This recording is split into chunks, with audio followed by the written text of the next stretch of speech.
Back in 2016, when a lot of VR devs were wary of motion sickness, developer SciTech Games took a pretty big risk by releasing their first-person platformer Windlands on the same day as the PlayStation VR headset itself. Where so many early VR games forced you to either stand in one place, teleport, or sit in a cockpit, Windlands gave you complete freedom to run, jump, and incredibly, swing around the world with grappling hooks in first person. It was an incredibly liberating experience, and one that forced me to get my VR legs in a hurry. But without any enemies, combat, or multiplayer options, when things got difficult, there were few incentives to carry on, which means that very few VR gamers saw this one all the way to the end.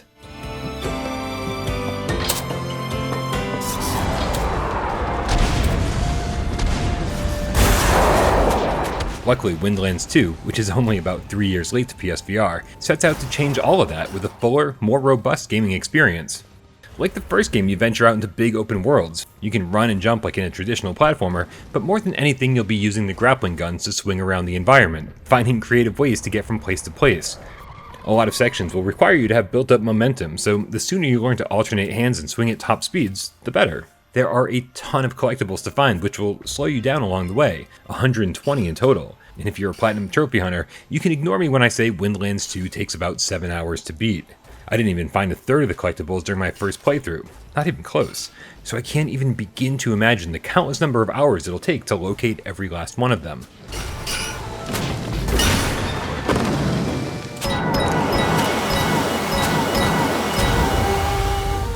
Possibly the best improvement over the first game though, is that you can now play the full campaign with 3 friends online. And let me tell you that the inclusion of this option immediately changes everything. There are segments of Windlands 2 that ask you to find 10 items scattered around the area before continuing on your mission. And unless you're extremely patient, doing this alone and without a map gets tedious fast, and tracking down the last few had me screaming, "Where the f*** are they?" But teaming up with friends actually makes it a lot of fun as you spread out and try to take down that mission together. I could try to ding Windlands 2 for its absolutely ridiculous, seemingly broken character animations in multiplayer, but just like Arizona Sunshine before it, we were all laughing way too hard at each other for it to be a negative thing. It's also super simple to get a game going, especially with drop-in, drop-out multiplayer and in-game voice chat.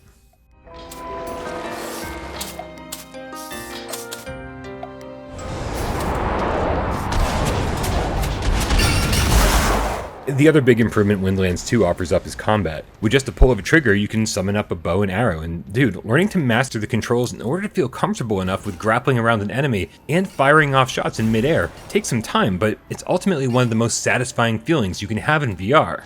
There are small enemies that can be taken down with just a shot or two, and quite a few boss fights that take upwards of 10 minutes to defeat. And again, strategizing and communicating with 3 other people makes these moments so much more fun. Luckily, you can die as many times as it takes to get the job done, and you and your teammates will just keep respawning without losing any of your progress.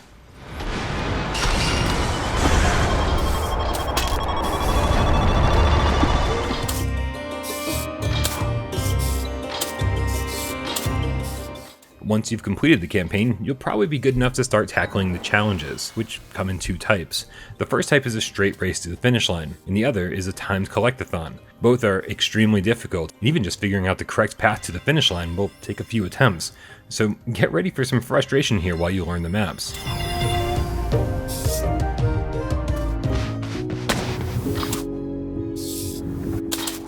I will say though that not everything came together here seamlessly.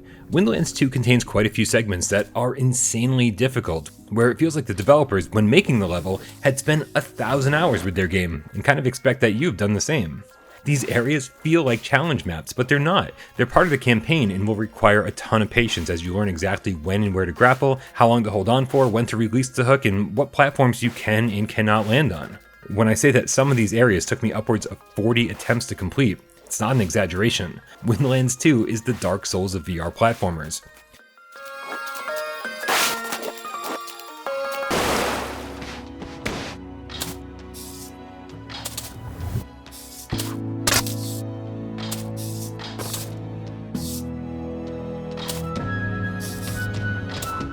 None of this is made any easier with a jump button that only seems to work about half the time and sent me careening off a cliff to my death more times than I could count. And I have to say that even though SciTech Games attempted to infuse Windlands 2 with NPCs and a story, neither one are worth writing home about. I'm pretty sure I can carry the weight. Bosses and enemies are reused throughout the entire game, and although most of the environments look good and have a great draw distance, they all look a little too similar, which means by the end of the game, I was desperate for some variety.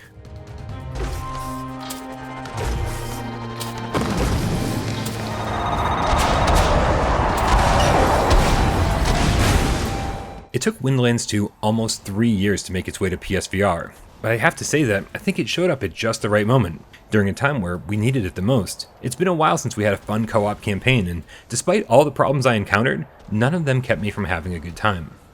Playing through in single player does feel a little lonely though, and all the frustrations are amplified when you don't have your friends nearby. So even though I think Windlands 2 is worth a purchase regardless, I'd highly suggest grabbing a few friends before heading out into these lands.